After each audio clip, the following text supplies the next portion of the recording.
I'm a 27-year-old guy, and for as long as I can remember, my family life has revolved around walking on eggshells around my dad. He's the kind of person who always has to be in control, and if things don't go his way, you'd better brace yourself for a guilt trip or a full-blown tantrum. My mom mostly goes along with it, brushing off his behavior to keep the peace. Then there's my younger brother Justin, who's 23 and pretty much the golden child. If there's ever a problem, it's never his fault, and my dad will bend over backward to shield him from any kind of accountability. Growing up, my dad ran the house like a small dictatorship. He had to know where we were, what we were doing, and why we were doing it. If you didn't give him the right answer, he'd launch into this whole speech about how ungrateful we were for everything he did for us. My mom, on the other hand, would tell us to just listen to him, saying he worked hard and didn't mean half the things he said. But when someone says cruel things often enough, it doesn't really matter if they mean it or not. Justin, on the other hand, never seemed to get the same treatment. When he was a teenager, he crashed our dad's car, and instead of getting punished, my dad bought him a newer one a week later. Meanwhile, if I so much as scratched the family car when I was his age, I'd get lectured for hours about responsibility. It was obvious that Justin could do no wrong in our dad's eyes, and over time, I just learned to keep my head down and avoid stirring the pot. But last month, everything came to a head at a family dinner. It was supposed to be a casual evening, a rare chance to catch up since I don't live at home anymore. I'd been looking forward to it, hoping for at least one meal without the usual tension, but my dad seemed to have other plans. As soon as we sat down, he started making little digs about my life. He commented on how I didn't seem to be settling down anytime soon, and how Justin was already making strides toward buying a house with his girlfriend. It wasn't even subtle. I tried brushing it off, focusing on my food, but then he moved on to criticizing my career. I work in tech, which has been great for me, but apparently it's not stable enough for him. He started in on this spiel about how I should have gone into something practical like finance or law, saying I'd never be able to provide for a family this way. Justin just sat there smirking, while my mom gave me that look she always does, the one that says, just let it go. Then, out of nowhere, my dad brought up this vacation the family had supposedly been planning. He talked about how it was going to be this amazing getaway, and how we had all decided it would be great to rent a luxury villa. I had no idea what he was talking about because I'd never agreed to any of it. Before I could say anything, he casually mentioned that I'd be covering the bulk of the cost since I was doing so well in my career. At first, I thought he was joking.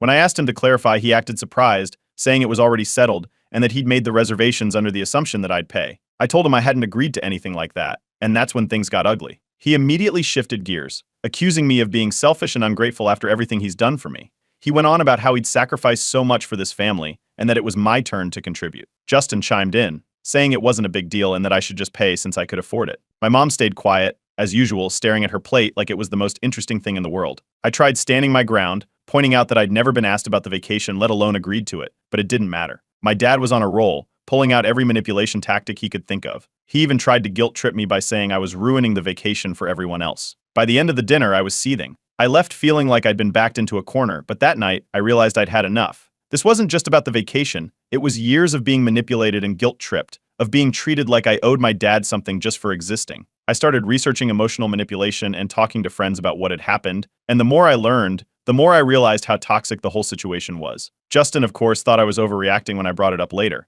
He told me to stop being dramatic and just go along with it for the sake of the family. My mom echoed the same sentiment, saying I should apologize to my dad to smooth things over. But for the first time, I didn't feel like backing down. I started therapy, and my therapist helped me see how much of my dad's behavior I'd normalized over the years. She encouraged me to set boundaries, even if it meant facing some pushback. A couple of weeks later, another family dinner was planned, and I decided this would be my chance to confront my dad. I was nervous, but I knew I couldn't keep living like this. Something had to change, and I was finally ready to make it happen. Update 1. The dinner started tense right from the moment I walked in. My mom was setting the table while my dad was already seated, scrolling through his phone like he had more important things to do. Justin strolled in a few minutes after me, grinning like this was going to be just another family meal. I had made up my mind on the way there, no more biting my tongue, no more excuses for my dad's behavior. We were barely halfway through dinner when my dad started steering the conversation toward the vacation again. He brought it up casually, talking about how excited we were for this big family trip, like the whole thing hadn't been dropped on me without warning. I didn't let him get far. I asked him directly when I'd ever agreed to pay for the trip,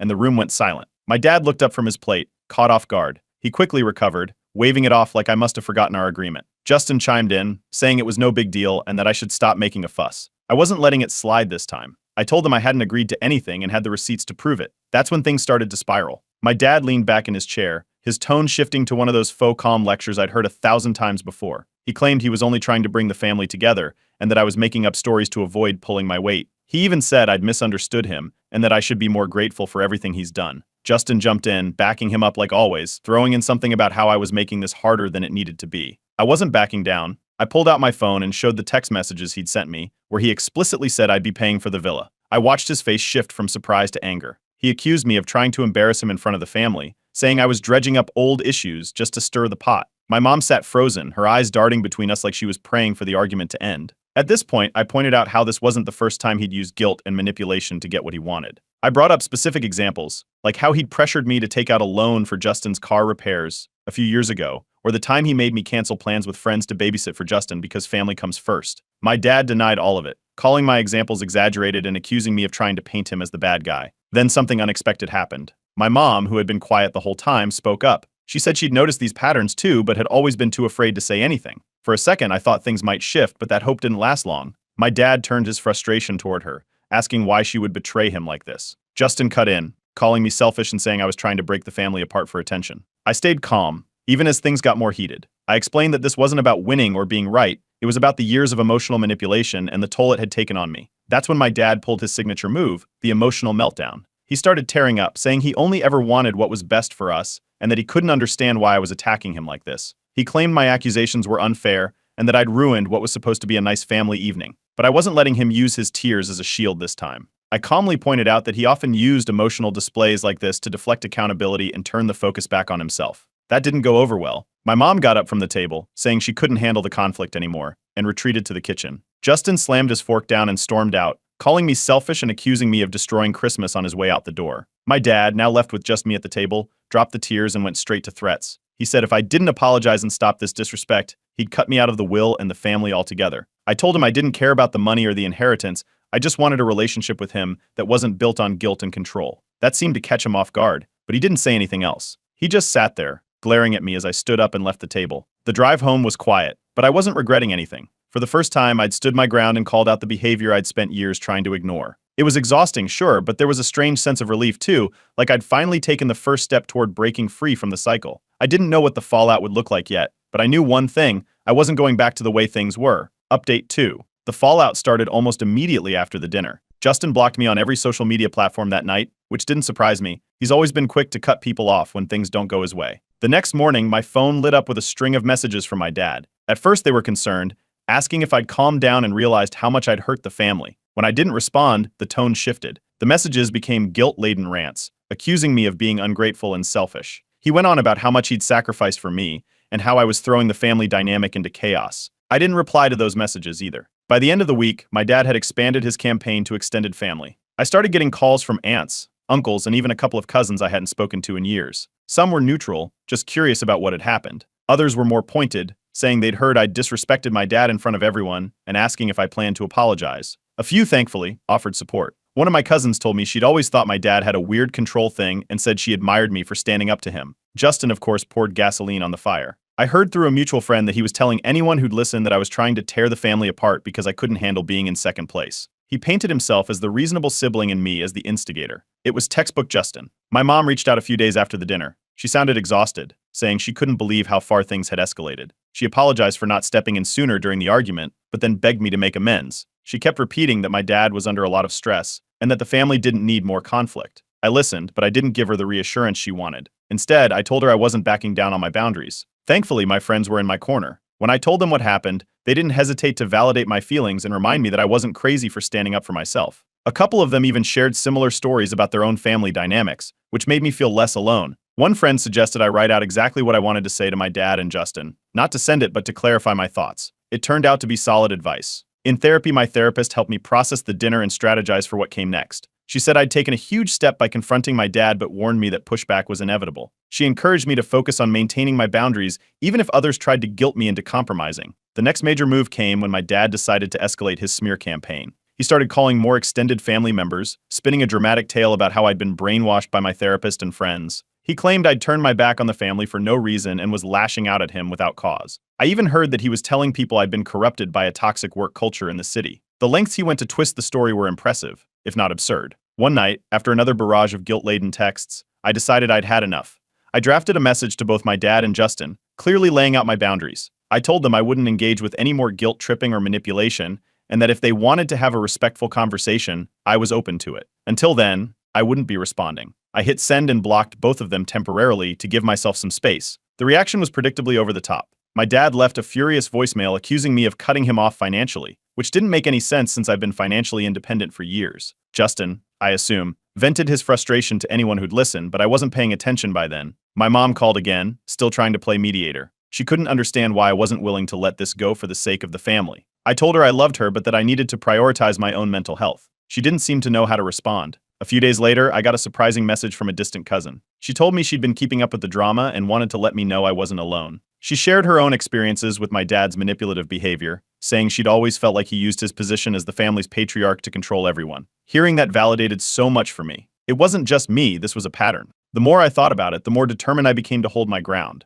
This wasn't just about me anymore. My dad's behavior had hurt so many people in our family, and no one had ever called him out on it. I wasn't about to back down now, even if it meant more fallout in the short term. I deserved better, and for the first time in my life, I was starting to believe that. Update 3. A week after I sent my message outlining my boundaries, my dad upped the ante. I woke up to a flood of notifications, texts, emails, and screenshots from family members. My dad had gone full nuclear and posted a lengthy rant on Facebook, detailing how I'd abandoned the family. He wrote that I'd been brainwashed by selfish outsiders and accused me of trying to destroy the family unit with my entitled behavior. The post was as dramatic as it was infuriating. He painted himself as a hardworking, selfless father who had given his ungrateful son every opportunity in life, only to be betrayed. Of course, he left out the years of manipulation and guilt-tripping. To make matters worse, he tagged half the extended family. Within hours, the comment section became a battlefield. Some relatives took his side, calling me out for airing private family matters and saying I should respect my dad. Others weren't so quick to believe him. A few relatives privately messaged me, saying they'd always thought my dad's behavior was off and commending me for standing up to him. For a while, I debated whether to respond publicly. I didn't want to stoop to his level, but I also didn't want his version of events to go unchallenged. Eventually, I decided to reply directly under his post. I kept it short and factual, explaining that I had set boundaries to protect my mental health after years of manipulation. I even included screenshots of some of the guilt-tripping texts he'd sent me, just so everyone could see the pattern for themselves. The response was mixed. Some people supported me and thanked me for sharing the truth, but others accused me of being disrespectful and claimed I was dragging the family through the mud. Justin was one of the loudest voices against me. He didn't comment publicly but sent me a scathing email accusing me of being disloyal and deliberately sabotaging the family. He doubled down on the idea that I was ruining everything because I couldn't handle being the lesser sibling. Classic Justin. Behind the scenes, my mom quietly reached out. She admitted she was proud of me for standing my ground but begged me not to share any more private details online. She said the drama was taking a toll on her, and while she didn't defend my dad, she wasn't ready to stand up to him either. It was bittersweet hearing her acknowledge the truth but knowing she still felt trapped in the dynamic. Then things got even messier. My dad hinted in another post that he was considering legal action, claiming I'd defamed him and ruined his reputation. I wasn't about to let him intimidate me, so I consulted a lawyer to make sure I was covered. The lawyer assured me that my public reply, supported by evidence, didn't meet the criteria for defamation. Knowing I was in the clear was a relief, but it also showed me how far my dad was willing to go to maintain control. As the drama unfolded, more family members started to come forward with their own stories. A few cousins messaged me privately, saying they'd experienced similar behavior from my dad over the years but never felt they could speak up. One cousin even told me how my dad had manipulated her parents into co-signing a loan for Justin years ago, only for Justin to default on the payments. Hearing these stories made me realize that my dad's manipulative tendencies went deeper than I'd thought. In therapy, my therapist encouraged me to keep journaling everything that happened. Writing it all down helped me process the chaos without getting sucked into it. She also reminded me to focus on personal growth and not let the ongoing drama consume me. Then, out of nowhere, I got a message from one of Justin's old friends. He told me he'd stopped hanging out with Justin a few years ago because Justin had a habit of bragging about being the golden child and getting away with things I never could. The friend said it always rubbed him the wrong way, but he didn't feel like he could say anything at the time. Hearing that validated a lot of what I'd felt growing up. Justin had always known he was untouchable in my dad's eyes, and he leaned into it. Right on cue, my dad played his next card. He suddenly claimed he wasn't feeling well and hinted that the stress I'd caused was affecting his health. He didn't provide any details, which wasn't surprising. This was a tactic he'd used before, pulling the sick card whenever he felt backed into a corner. I didn't engage. If he was genuinely unwell, I hoped he'd seek help, but I wasn't going to let him use his health as a bargaining chip. Meanwhile, my mom had her own turning point. After one of my dad's more dramatic outbursts, she told me she was exhausted from years of walking on eggshells around him. She admitted she'd been thinking about therapy herself. It was the first time I'd ever heard her talk about seeking help, and while I didn't want to push her, I hoped she'd follow through. As more family members started siding with me, Justin began to isolate himself. His usual allies weren't as eager to defend him, and his attempts to blame me for poisoning the family weren't sticking. I started reconnecting with cousins and relatives who had distanced themselves from the family drama over the years. For the first time in a long time, I felt like I had allies in my corner. The tide was turning, but I knew this wasn't over yet. My dad wasn't the type to back down quietly, and Justin wouldn't let go of his golden child status without a fight. Still, I was starting to see that standing up for myself wasn't just changing things for me, it was shaking the whole family dynamic. Update 4. After much hesitation, I decided to attend a family gathering. It was my cousin's birthday, and most of the extended family would be there. I knew it might turn into another showdown, but part of me wanted to see if bridges could be mended, or at least if things could stay civil for one evening. The event started quietly enough. I made small talk with relatives who had been supportive throughout the fallout, but it didn't take long for my dad to make his move. As soon as there was a lull in the conversation, he walked over, commanding the room's attention. He launched into a speech about how family is everything, and how it's devastating when one person decides to tear it apart. He never mentioned my name directly, but it was obvious who he was talking about. Then, in front of everyone, he turned to me and demanded an apology. He accused me of ruining his life, driving a wedge between family members, and tarnishing his reputation. His voice got louder with each sentence, and all eyes were suddenly on us. It felt like the entire room had gone silent. I stayed calm and told him I wasn't going to apologize. I reiterated the boundaries I'd set and explained that my decision wasn't about punishment, it was about protecting myself. He didn't take it well. His voice rose even higher as he accused me of being selfish and disrespectful. Finally, with dramatic flair, he stormed out of the room,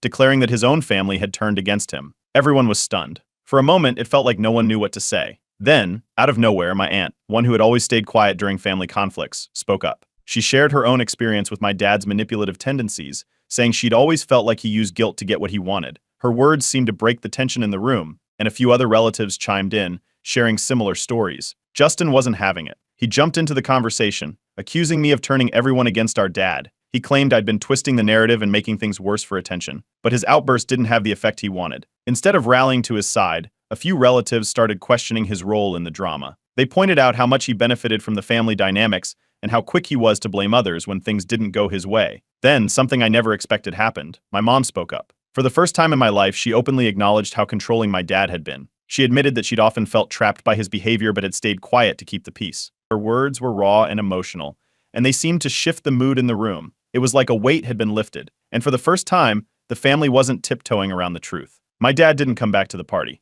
My mom, a few supportive relatives, and I stayed late, talking about years of unspoken issues. We went over the patterns of manipulation and control that had shaped so much of our family dynamic. My mom seemed more reflective than I'd ever seen her, and I could tell she was starting to question her own role in enabling the behavior. Meanwhile, Justin wasn't giving up. Over the next few days, I heard through mutual friends that he'd started spreading rumors about me at work. He told people I was unstable and difficult to work with, clearly hoping to damage my reputation. Fortunately, it didn't stick.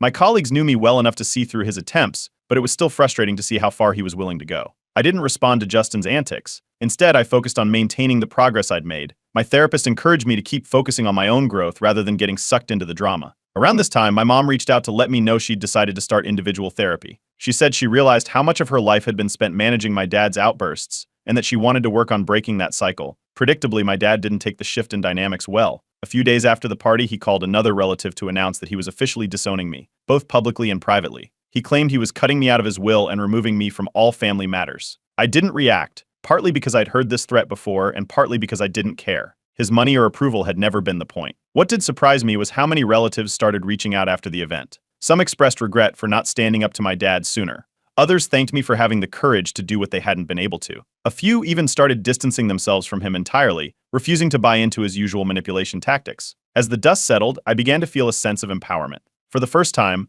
I realized I didn't have to keep fighting for a place in a family dynamic that had been toxic for so long. I could rebuild on my own terms, with or without my dad and Justin. I started spending more time with the relatives who had been supportive and found comfort in the fact that I wasn't alone in this. The family dynamic was shifting, and while it wasn't perfect, it felt like progress. I didn't know what the future would hold, but I knew one thing for sure: I wasn't going back to the way things were. Update 5. The breaking point came a few weeks after the family gathering. My dad had been relentless with his texts and calls, alternating between guilt-tripping and anger. He'd leave long voicemails about how I was destroying the family, only to follow them up with texts claiming he was willing to forgive me if I apologized. Justin wasn't far behind, sending cryptic messages about how I needed to fix what I broke. It was exhausting, and I realized I couldn't keep engaging. That's when I decided to go completely no contact. I wrote a final message to both my dad and Justin, explaining my decision. I told them I wasn't doing this out of spite but to protect myself. I ended by saying I hoped we could one day reconcile under healthier circumstances, but for now I needed space. Then I blocked their numbers and all social media accounts.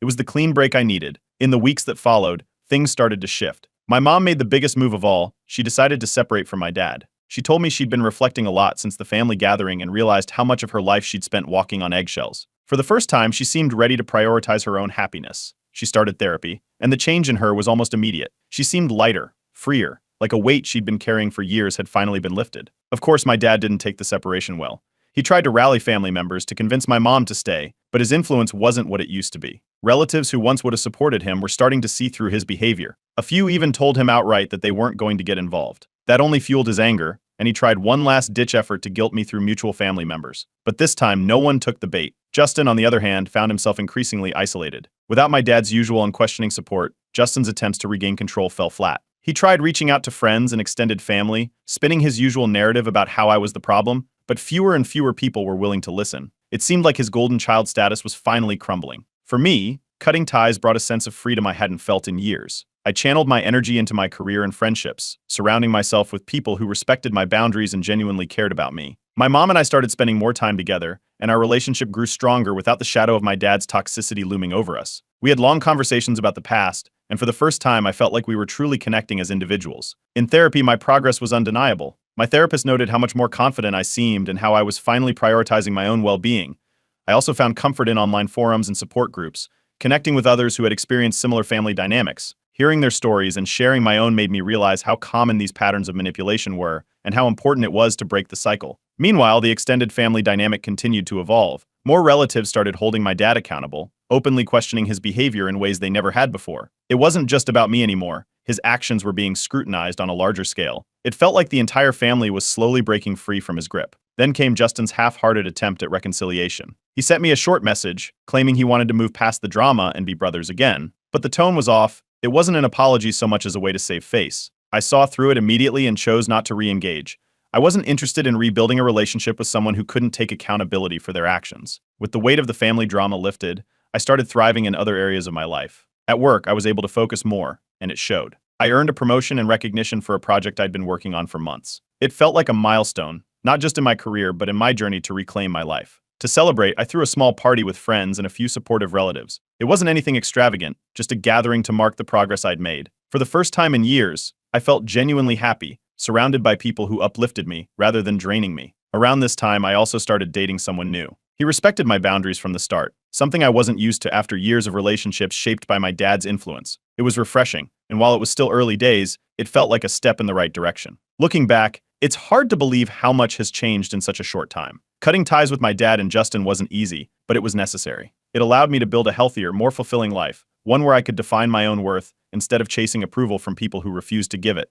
I'm ending this chapter with gratitude for the support I've received, the lessons I've learned, and the hope that the future will be free from the toxic cycles of the past. To anyone reading this who's facing a similar situation, know that it's possible to break free. It's not easy, but it's worth it. Here's to moving forward. I'm 28M, and until a few months ago, I thought I had a pretty normal family life. You know, the kind that looks good on the outside and doesn't seem to have any deep, dark secrets lurking beneath the surface. My parents have been married for over 30 years, and if you'd asked me before all of this, I'd have said they were the perfect couple. Growing up, we were the kind of family that did everything together. Summer vacations at the beach, game nights every Friday, big gatherings for Thanksgiving and Christmas. It was like something out of a movie. My parents made a big deal out of family traditions. They'd always say things like, family is everything, and it wasn't just talk. They lived it. I remember bragging to my friends about how close we were, and I genuinely believed I had hit the family jackpot. One of the most special things I owned was this old pocket watch my mom gave me when I turned 13. She said it belonged to her dad and was passed down through generations. It was a bit tarnished, but it had this vintage look that made it seem like it held a lot of stories.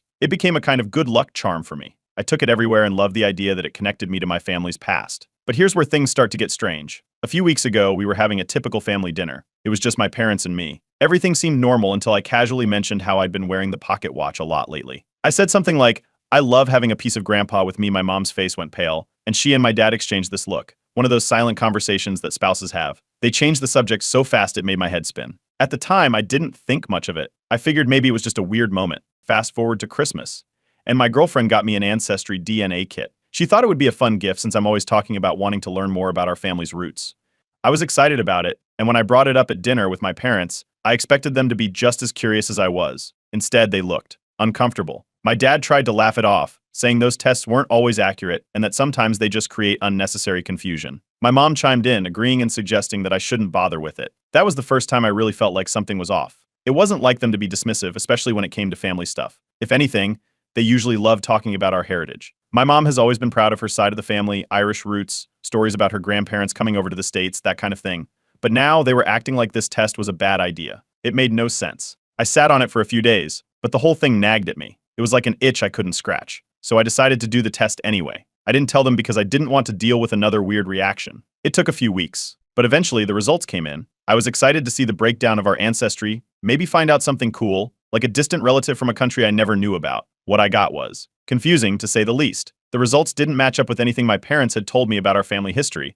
There was no trace of the Irish heritage my mom always talked about. Instead, there was a significant percentage of Italian and Eastern European ancestry. It wasn't a minor difference. It was like everything I knew about my family's background had been flipped upside down. I decided to confront my parents about it. I wasn't trying to accuse them of anything, I was just genuinely curious and a bit puzzled. But when I showed them the results, they went quiet. My mom started fidgeting with her napkin, and my dad wouldn't meet my eyes. He just kept staring at the paper like it was written in a foreign language. My mom said the test must be wrong, and that I shouldn't take it seriously. She tried to brush it off, but I could tell there was more to the story. That's when things took a turn. Out of nowhere, I got a call from my aunt, my mom's sister. We're not super close, and she's always been kind of distant from the family, but I couldn't remember the last time she called me. She didn't waste any time with small talk. She just said, "There are things you need to know about your parents, and it's better if we talk in person." She wouldn't say more over the phone, but her voice sounded urgent, almost scared. I was completely thrown off by this. I asked my mom about it, and she got defensive, telling me that my aunt was just trying to stir up trouble like she always does. My dad agreed, saying I shouldn't listen to her, that she's been a problem for years. But something about their reaction didn't sit right with me. It was too intense, like they were hiding something big.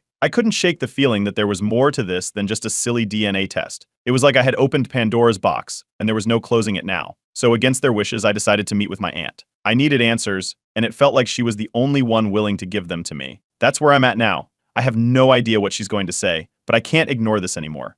I'll update when I know more, but I've got a feeling this is just the beginning of something I never saw coming. Update 1. Alright, here's the update I promised. Buckle up because things got wild fast. So after my initial post, I met with my aunt. She wasn't her usual cold, distant self. Instead, she looked almost relieved to see me. We sat in this little coffee shop, and it didn't take long before she started dropping bombshells. She told me that my parents have been keeping a huge secret from me for my entire life. Apparently, my mom had an affair years ago, and it wasn't just a fling, it lasted for a long time. My aunt didn't know all the details, but she hinted that this guy could be my biological father. I honestly couldn't process it at first. It felt like the ground was shifting under my feet. I left that meeting in a daze. I didn't want to believe her, but everything started making sense. The weird reaction to the DNA test, the uncomfortable looks between my parents. I knew I couldn't just let this go, so I decided to confront them again. This time, I wasn't going to let them brush me off. When I got home, I walked straight into the living room where my parents were sitting. I didn't ease into it. I just told them I'd met with my aunt and that I knew about the affair. The look on their faces was all the confirmation I needed. My dad looked like he'd been hit by a truck, and my mom just froze. I could see it in her eyes. She knew the jig was up. They tried to deny it at first, saying my aunt was just trying to stir up drama, but I wasn't buying it. I didn't want to yell or argue, so I left the room and went up to the attic. I don't even know why I went up there. I think I just needed space to clear my head. As I was sitting there, I noticed this old box tucked away behind some holiday decorations. It was full of letters and keepsakes, things I'd never seen before. I don't know what made me start digging through it, but I found a letter near the bottom that didn't look like the others. It was addressed to my mom, but it wasn't from my dad. The handwriting was different, and when I read it, my heart dropped. The letter was intimate, way too intimate to be from a friend. It talked about their time together and how much this guy missed her. He mentioned a child, hinting that he wished he could be a part of their life. My hands were shaking as I read it. It was obvious what he was implying. This man might be my real father. I went back downstairs, holding the letter. I handed it to my mom without saying a word. She took one look at it and broke down crying. My dad just sat there, staring at the floor. Finally, my mom admitted it. She had an affair, and the man who wrote the letter might be my biological father. She kept saying it was a mistake, that it was over before I was even born, but it didn't matter. The damage was done. Everything I thought I knew about my family was a lie. It was like a movie scene. My mom was pleading with me not to tell anyone, saying it would destroy our family. She kept apologizing, saying she did it all to protect me. My dad stayed silent the whole time, his face a mix of anger and heartbreak. He eventually walked out of the room without saying a word. I needed to know who this guy was, so I started digging. It wasn't hard to figure out. He was a family friend, someone I vaguely remember meeting a few times as a kid. His name is David, and he was around a lot when I was little. Now that I think back, I remember my mom acting weird whenever he was mentioned. I never thought anything of it before, but now it all made sense. I decided to post an update on Reddit about what I'd found out without going into too many specifics. The response was overwhelming. Most people were supportive, telling me I had every right to feel betrayed and that I needed to get to the bottom of this. But there were some who said I should have left the past buried, that I was opening old wounds for no reason. It made me second-guess myself for a moment, but I knew I couldn't just let it go. Then things took another turn. Out of the blue, I got a message from David. He said he'd seen my Reddit post, apparently someone sent it to him, and he wanted to meet. He didn't confirm or deny anything in the message, he just said we needed to talk. I was floored. I wasn't sure what to do. My parents had already freaked out when I mentioned the DNA test, so I knew this was going to be bad. I told my parents about the message, and they both lost it. My mom begged me not to meet him, saying he was trouble and that he'd ruin everything. My dad, who hadn't said much this whole time, finally snapped. He yelled at my mom, asking her how she could have let it get this far. It was the first time I'd ever seen him that angry. He told me he knew about the affair all along but chose to stay because he loved me and wanted to be my dad no matter what. Hearing that was like a punch to the gut. I couldn't stay there any longer. I agreed to meet David, against their wishes. We met at a park nearby. He looked older than I remembered, with this sad, almost apologetic look on his face. He didn't waste any time. He said he always suspected I might be his son, but my parents shut him out. He told me he'd respected their wishes, but he couldn't ignore it anymore after seeing my post. We decided to take a DNA test together. It felt surreal, like something out of a bad reality show. We swabbed our cheeks and sent it off, and now I'm just waiting for the results. The anticipation is killing me. I have no idea what I'll do if it turns out he's my real father, but I can't stop now. I need to know the truth, no matter what it is. I'll update as soon as the results come in. This isn't over yet. Update 2. I got the results back this morning. My hands were shaking as I opened the email, and there it was in plain text. David is my biological father. No room for doubt. I just sat there staring at the screen, unable to move. The confirmation felt like a punch in the gut. Everything I thought I knew about my family was a lie. I didn't waste any time. I called my mom right away. I barely got the words out before she realized what had happened. She went quiet on the other end of the line, like she was holding her breath. Then, it all came pouring out. She admitted the affair, but she kept saying it was a mistake, something she regretted deeply. She was crying so hard I could barely understand her. She kept repeating that she never wanted this to come out, that she was trying to protect me and our family. Just as she was breaking down, my dad walked into the room. He must have overheard because he just stood there, looking at me with this blank expression. I've never seen him look like that before, completely drained, like the life had been sucked out of him. He didn't say anything at first, just watched as my mom fell apart. Then, in this calm, flat voice, he said that he knew all along. He knew she had an affair. He knew I might not be his biological son, but he chose to raise me as his own because he loved me. He looked right at me and said, "You're my son, no matter what." I didn't know how to react. I wanted to say something, anything, but I felt frozen. My mom was on the floor by now, sobbing, apologizing over and over. My dad just turned and walked out. He didn't take anything with him, just grabbed his car keys and left the house. I heard the door slam shut, and then it was just silence. I sat there for what felt like hours, trying to process what had just happened. Eventually, I got a message from David. He wanted to meet again to explain his side of the story. I wasn't sure if I could handle it, but I needed answers, so I agreed. We met at the same park as before. David looked relieved when he saw me, but also nervous, like he wasn't sure how I'd react. He started talking right away. He told me that he loved my mom, that their affair wasn't just some fling, it was a real relationship. He said he wanted to be a part of my life back then, but my parents shut him out. My mom made him promise to stay away to let my dad raise me without interference. He agreed because he thought it was best for me, but he never stopped thinking about what could have been. Listening to him, it felt like my brain was on overdrive. I started replaying all these childhood memories in my head. Suddenly, the awkward moments at family gatherings made sense. I remembered the way my mom used to get tense whenever David's name came up, the way she'd change the subject quickly. There were little things I never paid attention to before that now seemed like huge red flags. After meeting with David, I headed back home, but it didn't feel like home anymore. The place felt empty, like a shell of what it once was. My dad's stuff was still there, but he was gone. My mom was sitting on the couch, staring at nothing. She looked up when I walked in, her eyes red and swollen. She tried to talk to me, to explain, but I couldn't listen.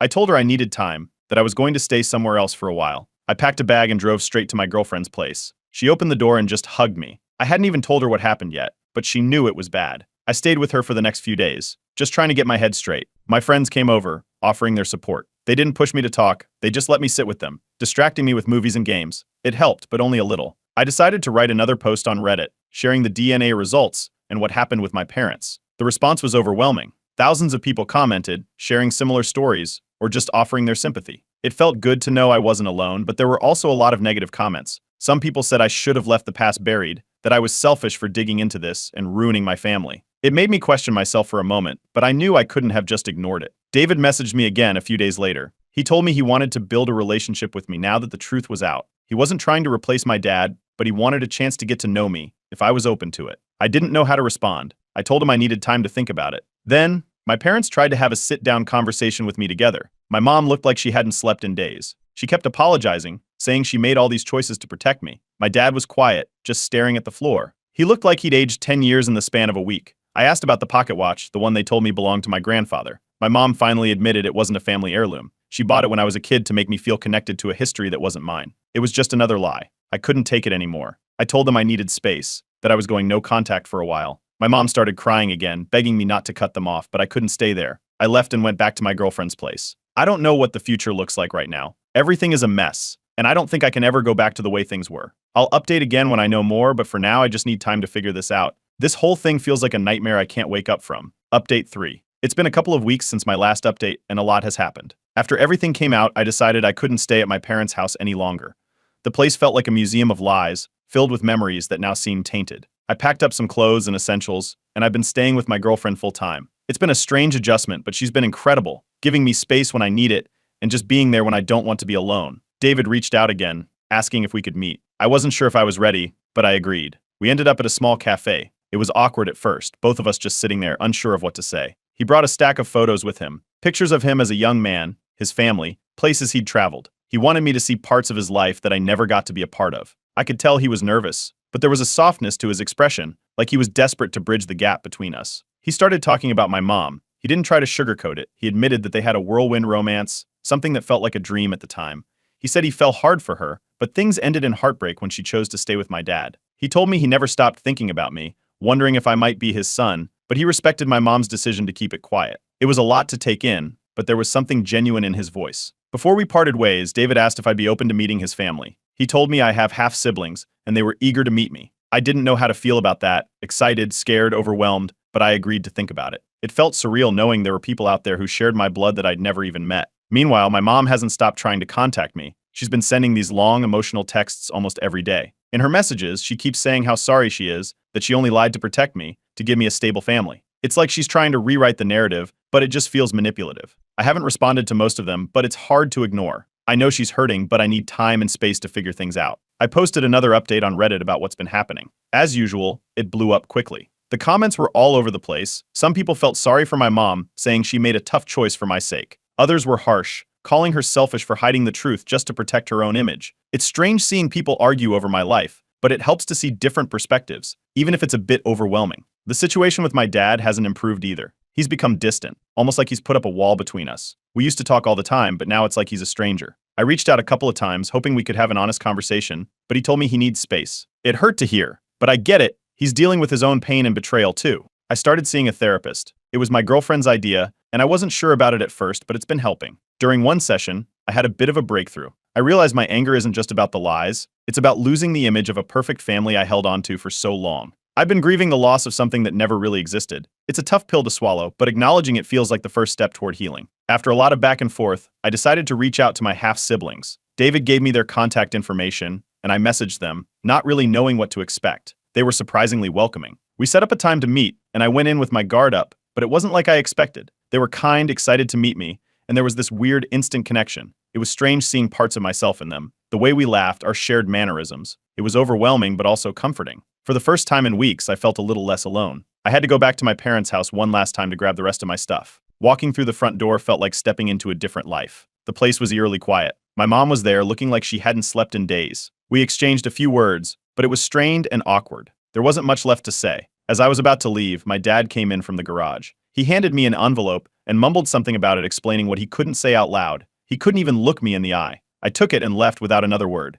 In the car, I opened the letter. My dad had written that he knew about the affair almost from the start, but chose to stay because he loved me. He said he couldn't bear the thought of losing me and wanted to give me the best childhood he could, even if it was built on a lie. He ended the letter by asking me not to forget that he loved me as his own son, even if he needed time to heal. I broke down reading it. It felt like the final goodbye to the man I thought was my dad. After that, I drove straight to meet my half-siblings again. This time, it felt different, less like a meeting of strangers and more like a reunion of family. They hugged me, and we spent hours talking, sharing stories and laughing. It was bittersweet, but I found comfort in it. It felt like I was starting to build something new out of the wreckage.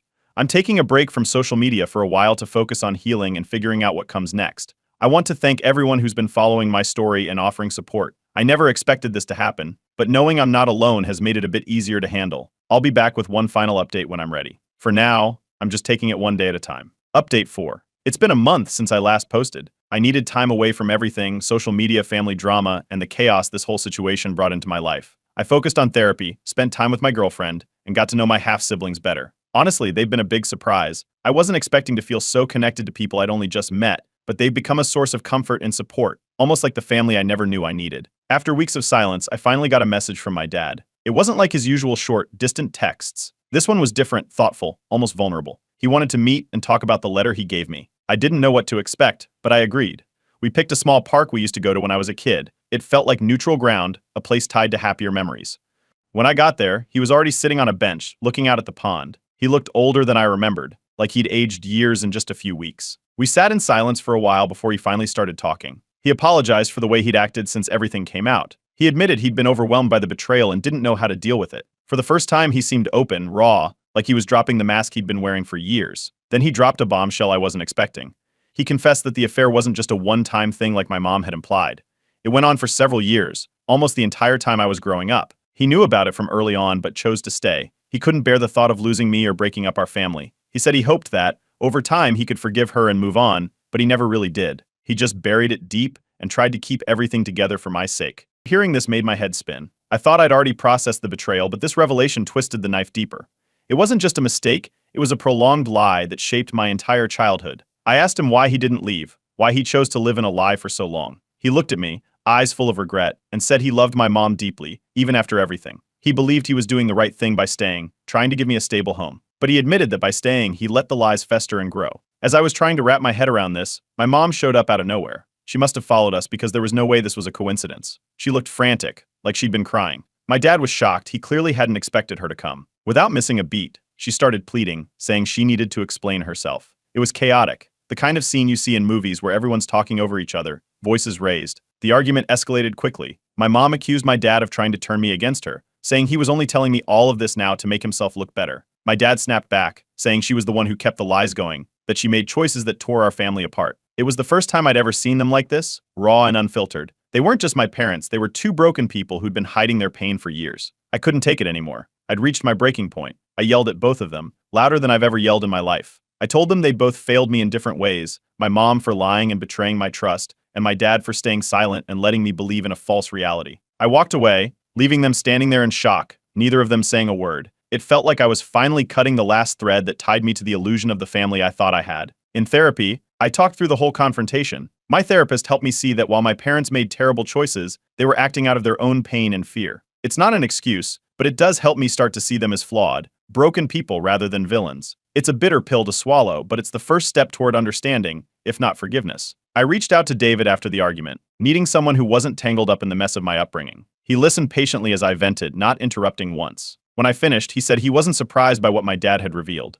He'd always suspected the affair was more than a fling but knew my mom was deeply conflicted. He admitted that he was selfish back then, prioritizing his feelings for my mom over what was best for me. He apologized genuinely for not fighting harder to be a part of my life. For the first time in weeks, I felt a tiny sense of clarity. I'm still angry and hurt, but I'm starting to understand that everyone involved was acting out of their own flawed, human emotions. It doesn't excuse their actions, but it helps me begin the process of letting go, even if just a little. I'm at a crossroads now. I don't know if I can fully reconcile with my parents or if I need to cut ties for good. I'm focusing on the new relationships I've started to build with my half-siblings and with David. It feels strange, like stepping into a new chapter of my life that I didn't expect, but it also feels like a chance to start fresh, free from the weight of lies I've carried for so long. I'll update one last time when I've made my decision. For now, I'm just taking things day by day, trying to figure out what my new normal looks like. Update 5. It's been a long journey, and I can't believe I'm writing this final update. The last few months have felt like years. I've spent a lot of time thinking, processing, and talking things through in therapy. It hasn't been easy, but I've reached a point where I feel ready to close this chapter and share the decision I've made.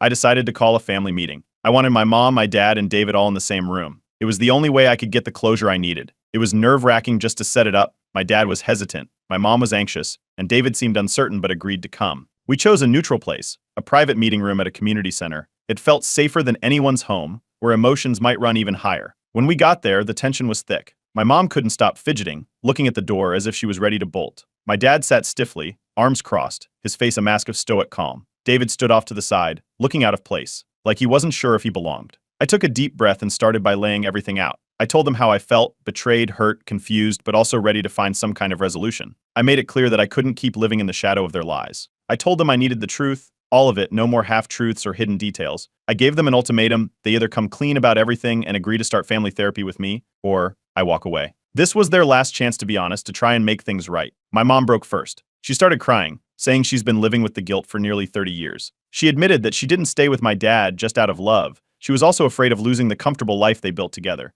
She said she was scared of being judged, scared of what people would think if the truth came out. It wasn't the apology I wanted, but it was raw and honest. Then my dad spoke. He apologized for not being stronger, for not standing up for himself or for me. He admitted that he stayed because he loved me too much to leave, but now he realizes that by staying silent, he allowed the lies to grow and fester. He looked at me with tears in his eyes, saying he wished he could go back and do things differently. David was the last to speak. He stood up and said that no matter what happens, he wants to be in my life. He knows he has no right to ask after everything that happened, but he wants to try to build a relationship if I'm open to it. He wasn't pushy or demanding, just hopeful, but cautious. It was the most vulnerable I'd ever seen him. I took a deep breath, feeling the weight of the moment. I told him my decision. I'm cutting ties with my parents, at least for now. I need space to heal on my own terms. I told him I love them, but I can't keep living with this unresolved pain. I agreed to build a relationship with David, but it's going to be on my own timeline. I made it clear that I'm doing this for me, not for anyone else. The room went silent. My mom broke down, sobbing uncontrollably. My dad looked resigned, like he'd been expecting this but was still crushed by the reality of it. David just nodded, giving me a small, sad smile.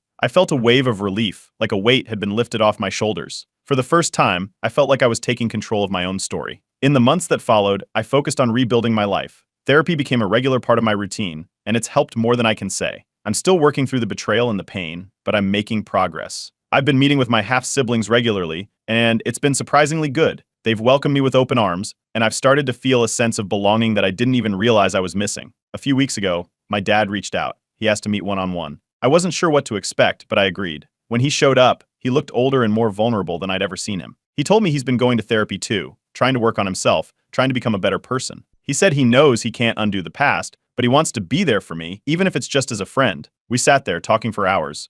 It wasn't easy, but it felt like the start of something new. We shared an emotional hug, and for a moment, it felt like a small piece of the wall between us crumbled. It's going to take time, but I'm willing to give it a shot. This is my final update. I want to thank everyone who's followed my story and offered their support. I never expected my life to take this turn, but I feel stronger and more self-aware because of it. I've learned that healing is a long road, but it's possible, even when it feels impossible. For anyone out there dealing with family betrayals, just know that while the pain is real and deep, it doesn't have to define your future. It's okay to take your time, to put yourself first, and to rebuild your life on your own terms. I'll end with this. I thought the lie destroyed my entire childhood, but maybe it gave me the chance to rebuild my future on a foundation of truth.